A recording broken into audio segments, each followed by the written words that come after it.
Welcome to Being Revealed with Stephanie and Alex. I'm Stephanie Cunningham. I'm Alex Holtzapfel. We started this podcast to talk about the journey of personal and spiritual growth, ours and others. Thanks for joining us as we figure things out together. Well, hello. Hi. Hey. We'll act like we didn't just record for 13 minutes and start over. Yeah, we will. We'll just act like that. Welcome. Is this episode 13? I think it is. I think so. It's, about expectations. We decided to talk about expectations a couple days ago. We're like, oh.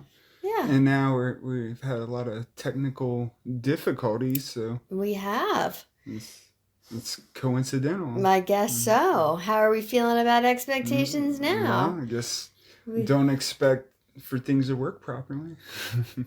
We had microphone issues. The port seems janky.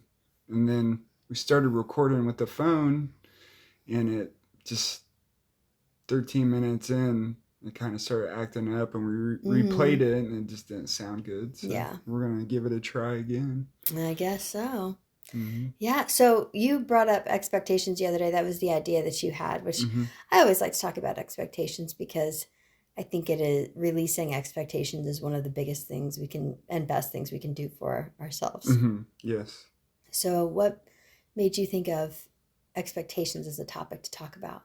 I can't even remember what it was, but then it's funny because I was thinking that, and then maybe a couple hours later, you texted like, "Oh, let's talk about this," and I said, "Well, that's good," but I was thinking expectations, and you're like, "Oh yeah, I really like that one." Yeah. So, but I don't know if it was something at work or maybe I was thinking about it when all last week we were walking Butters and he would never poop, so it's like walking him expecting him to poop, Right. So. And then worrying if something was wrong, if he ate something. And we went down rabbit holes there. But,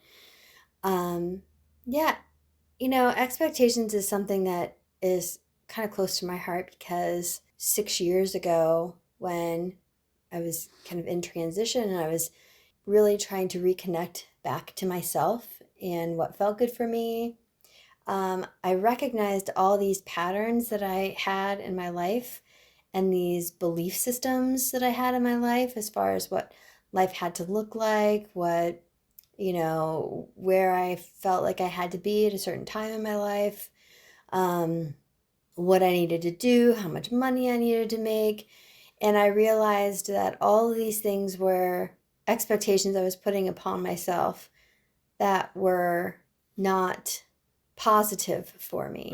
When it had to do with personal relationships and professional relationships, all these things were surrounded by expectation, and I recognized that I was more unhappy with some of these things because they didn't meet my expectations, rather than looking at it from the perspective of, does this feel good? Yeah. And does this make me happy? And that could be a yes or a no, taking away those expectations. Like if I didn't expect X and I was just living and I was going through kind of the flow of life and I was just experiencing life, would I still enjoy this? Or does there have to be a specific result in order for me to value it? Yeah. Right? And I was just recognizing that expectations I had placed on myself and other people were not adding up to the life or the way I wanted to feel. Yeah. And I really started putting the emphasis on how I wanted to feel versus the result, the tangible result that I wanted to get. Yeah. And it's, I was sitting here thinking like, it's almost like expectations are actually putting limitations in a way because, like it's like you think of it's like the end result or the result of something or how you want something to turn out, but there's so much more in between. That's so good. Yeah. So it's like if you're only looking towards the end result, you're not really living in the moment or appreciating you know, the little things that can make you feel good. So enjoying the process. Yeah, the process and learning how to live in contentment rather than chasing those extreme highs, or which we easily do. That's what, you know, our society, it seems like we experience something that makes us feel really, really good, and then we just like we keep trying to recreate it, or we expect doing whatever it was again is going to create that same emotion or feeling, but it's really hard to recreate that. So that can be anything from engaging with someone new from a romantic perspective, or knocking a project out of the park at work and expecting that that's going to happen again the next time because it happened once. Yeah. To even going out and partying and expecting to have the same feeling that you did the last time, or chasing that one particular time that felt good. And that can be in any area of life. Which it's not bad to want to like do this because it made me feel good, but I think having the expectation that it's going to create the same feeling is the problem. I think it's knowing that it might not be achievable again. But doing those things can still be enjoyable, but expecting like a super amazing like high or feeling might not be possible or realistic, you know. And sometimes when I talk about releasing expectation or not having expectations for things, people think, well, shouldn't you have goals? Isn't that good? Or ambitions or things that you want to do? And of course you should, right? It's just, that attachment piece, right? So expectation is attachment to a result. Yeah. They're two, a goal and an expectation are different. Yeah. And so I think, okay, wanting to achieve that goal, and like you said, you know, being open to the process and engaging and enjoying in the process fully gives you so much more than what you were hoping to get out of, you know, moving forward towards that thing that you wanted to achieve. Yeah. And it's like you do something to help someone out at work and you expect praise, but you don't get it, you know, or I clean the whole house and I expect to be told, oh, the house looks so nice, or this or that, but you don't know what's going to happen, or I don't know what's going to happen when you come home. You might be stressed out and not even realize it. And then I get thrown in a bad mood. And this hasn't ever happened. I'm just using that as an example. But you know, you shouldn't do things expecting like a reward, or I'm going to donate a bunch of stuff and then I'm going to get recognized by the community. You know, that shouldn't be the reason why you do stuff. Right. Yeah. Doing things because you want to do them. Yeah. Right. Cleaning the house because you want to. Yeah, because it feels so good to clean up all the dog hair. I mean, there's a lot of dog hair. I do like to clean though, but not all the dog hair. But it is. I mean, it's nice. It's nice when you do get the praise or you do get the recognition, but it shouldn't be an expectation because then it's just going to make you disgruntled and not want to do it. Right. Because if you don't get that, like you were saying, if you don't get that, if your expectation doesn't come to fruition, if you don't get that praise, if you don't get the reward, if you don't get the promotion, it really comes back onto you and fills you with those negative feelings. Yeah, resentment or frustration, or it's like, well, I'm never going to do that again because no one like gave me the credit for it. But I guess there's a fine line between like, yeah, you do stuff because our social instinct, we want to be recognized, but there's also, I guess we have to learn, or I had to learn, that it makes me feel good doing stuff for others without, or doing stuff for others without expecting recognition or praise or the same in return. So you can release a lot of negative feelings by releasing expectations, essentially kind of what you were saying there. Well, yeah, and you kind of, you do something good, and then if the end result isn't what you wanted, then it turns negative. So it's counterproductive. It's counterproductive. Yeah. And if you focus on just the doing and the enjoyment of the doing, or if it's something like cleaning because you want to take pride in your home or your workspace or whatever it might be, that you're doing that for yourself. And if somebody said, oh, that looks really nice, well, that's nice, but you weren't doing it for anyone else. You were doing it for yourself. Now, one thing that I do want to talk about, especially for people who are dating or newly dating or whatever it is, a lot of times people are like, oh, do you feel those butterflies? Well, what I learned for me personally as a highly sensitive person is that butterflies for me are not positive. Like that feeling of, oh my gosh, it's so exciting, and what is he thinking, and what is he doing, and what, that's not good for me. Yeah. That is going down a rabbit hole, and that is that's a negative experience for me. I was gonna say manic. That might not be the appropriate term, but yeah, it's like you're activated. Squirrely. Yeah. Right, like your whole body's activated. In the past, I thought, well, that was what you were supposed to feel, right? Like society, shows, all the stuff that make you think that, feeling those feelings of activation is connection. And for me personally, even looking back and recognizing those times when I felt that way, it was more of a warning is what it should have been, rather than like feeling comfortable.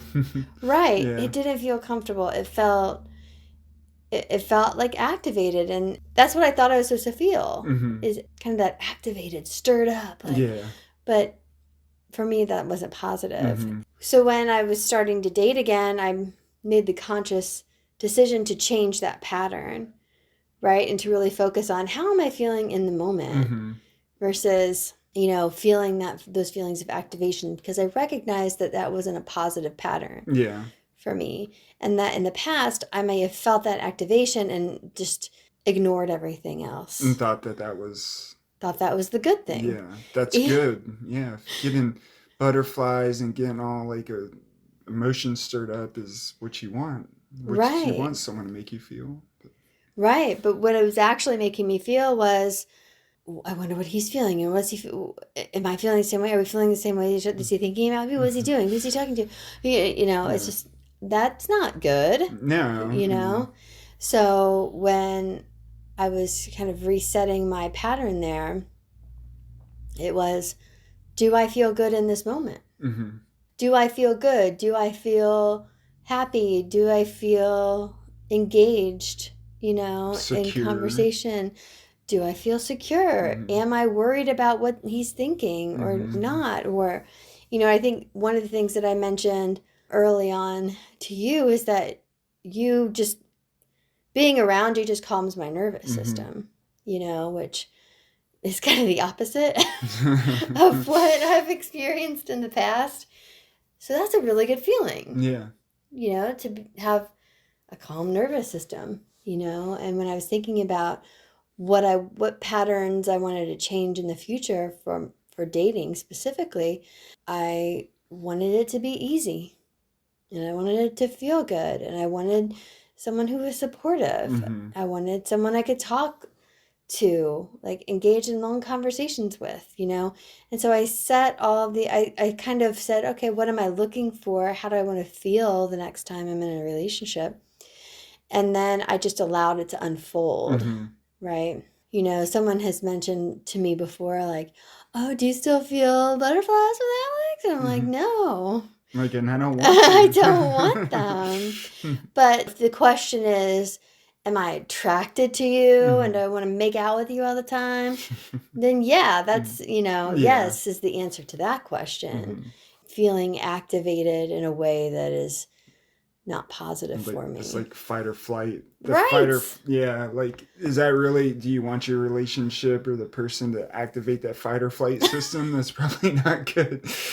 And thinking about that, like, I'm a highly sensitive person. I'm an empath, and not having recognized that before I was 40, I mean, that could have saved me a lot of bad. Yeah. Well, not bad, but no, I mean, I don't regret it, anything, but like uncomfortable situations with potential partners. And that's kind of like, if you're going to have expectations, because they can't, in that situation, they can be good. Like, depending, but, because you change your expectations rather than expecting someone to make you feel all giddy inside and like squirrely and the butterflies and you're like, you realize that that's not realistic, so my expectations should be this, so in that situation you change your expectations. Yeah. I wouldn't, or would you call it I wouldn't call it expectations. No. Just what you want. Yeah, just like what am I experiencing? Yeah. Does it feel good? Does it not feel good? Yeah. If it doesn't feel good, I move on. And that's how I've approached our relationship for the last 4.5 years. Yeah. It all feels good, so that's good. I don't expect any. I shouldn't say that. I should knock on wood. Oh yeah, I expect it to feel good every day. Every day. Every minute. That's right. Forever. I know I'm great, but that's not realistic of me. So, I have my moments for sure. Well, I mean, it's no matter what kind of relationship you're in, it's all a choice. So whether it's a romantic relationship or a work partnership or, if you're working for another company, if you're working for yourself, I mean, it's all a choice based on how you're feeling. Yeah. And are you getting out of it what you want?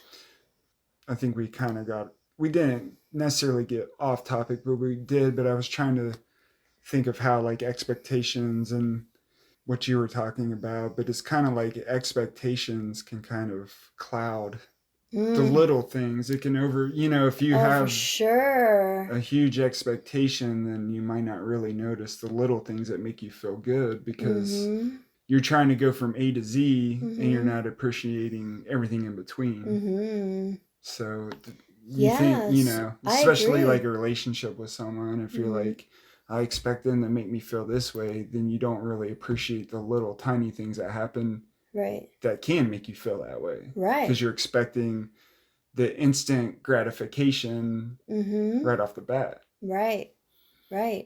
Absolutely. I mean, releasing those expectations can allow you to feel gratitude for what you are experiencing. Yeah. So instead of thinking in the future or why didn't this happen or this should happen or I expect this or I'm out, no matter what area of life that is. Yeah.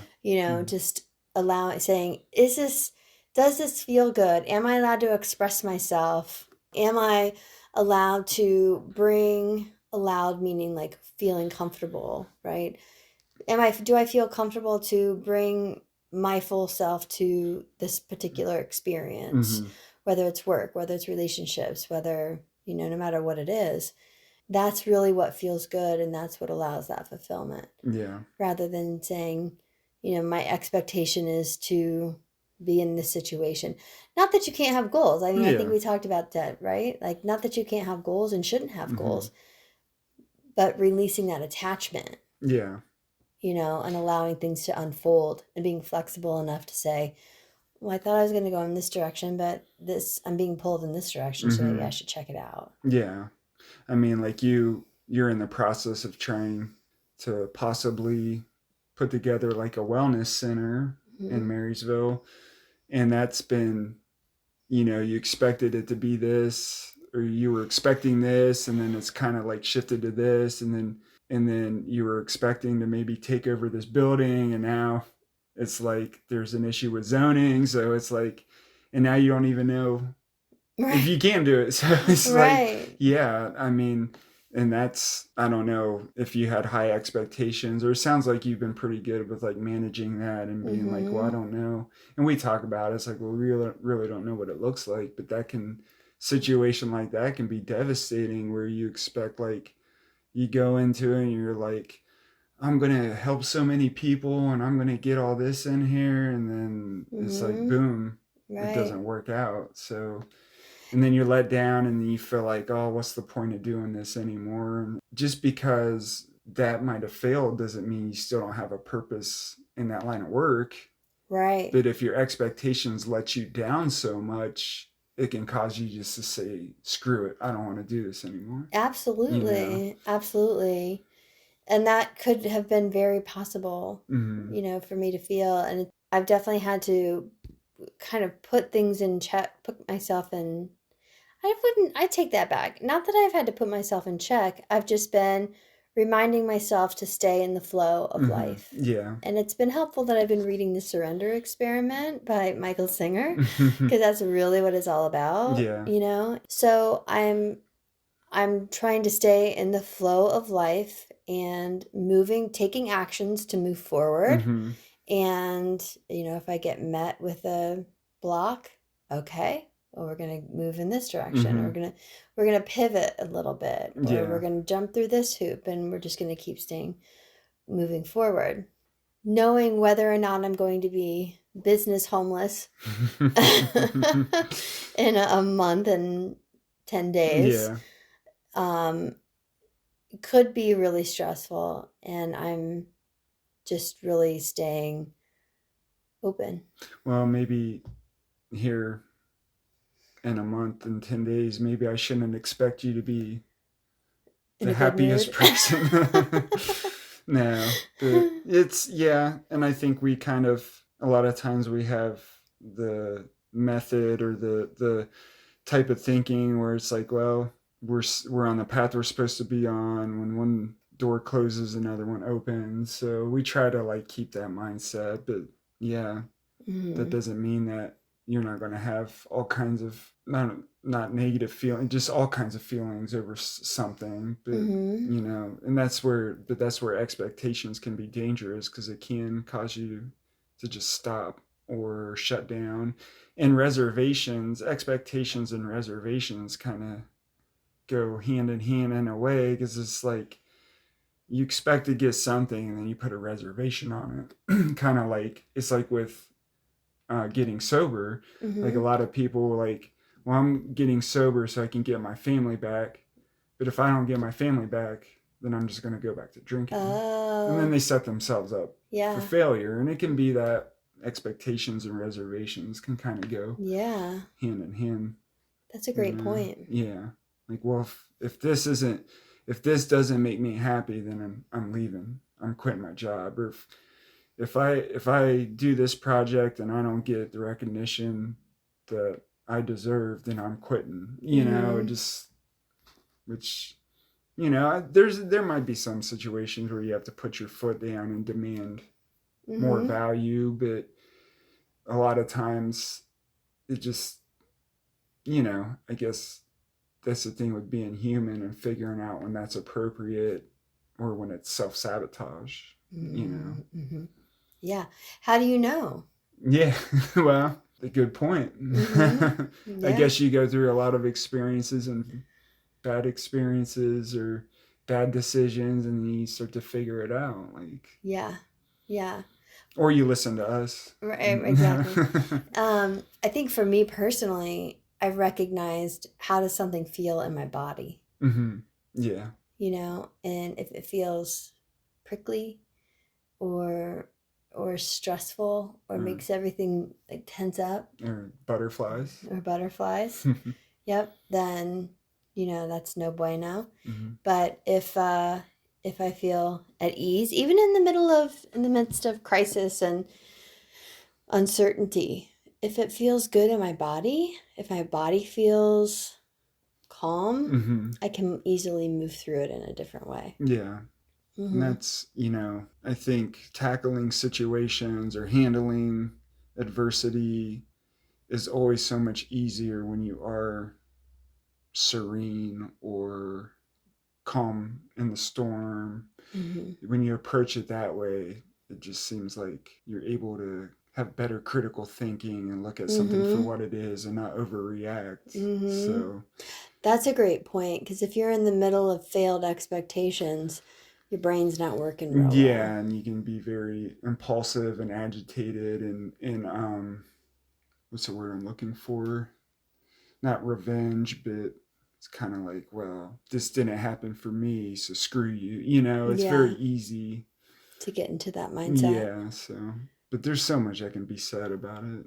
It was interesting when we were talking about, like, well, what do you want to talk about? For me, expectations is I've been low expectations so I don't feel disappointed. Or it's like I'm going to expect the worst so I'm not let down, which that's kind of that's a bad mindset to have too. And you had a different example, kind of what you've been talking about with the expectations in regards to like changing behavior. Mine has always had to do with other people and situations, and which it can be good. You shouldn't be demanding or expect of people or situations, but then when you're just always running around like worst case scenario expecting the worst so you're not let down, that's not always positive either. That's the energy you're inviting into your life. Yeah.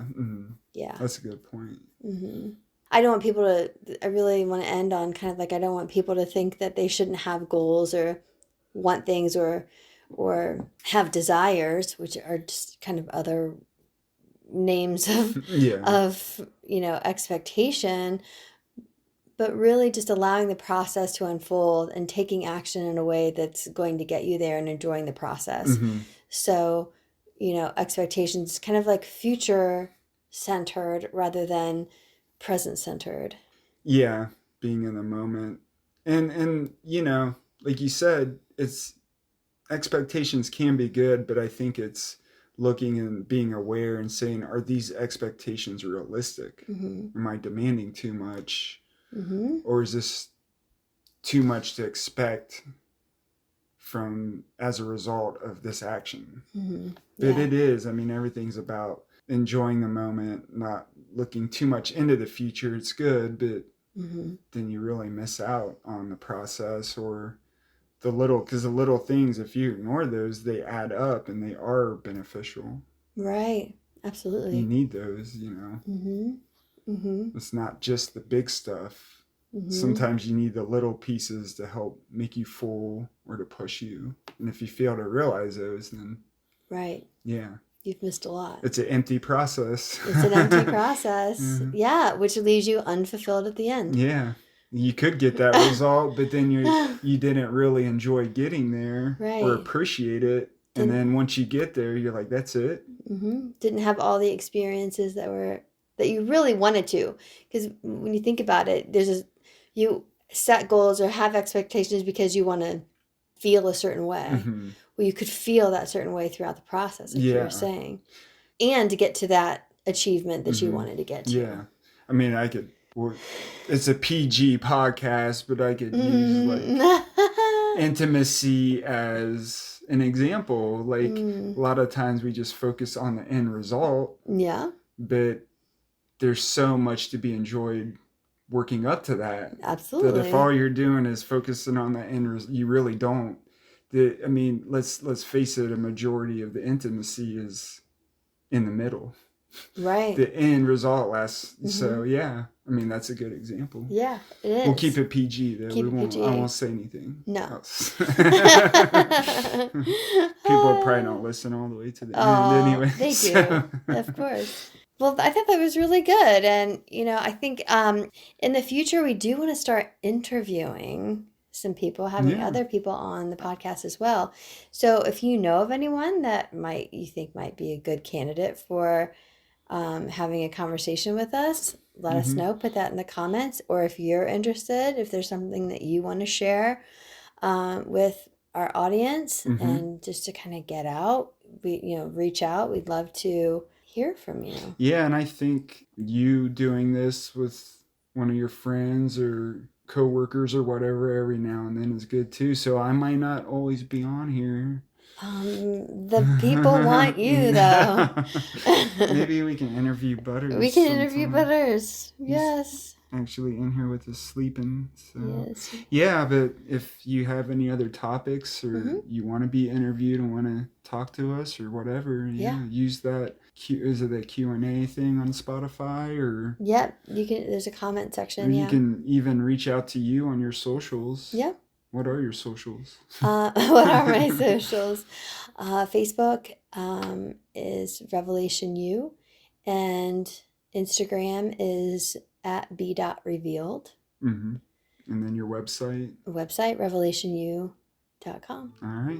Well, hope to hear from you. Absolutely. Hope you enjoyed it. We'll see ya.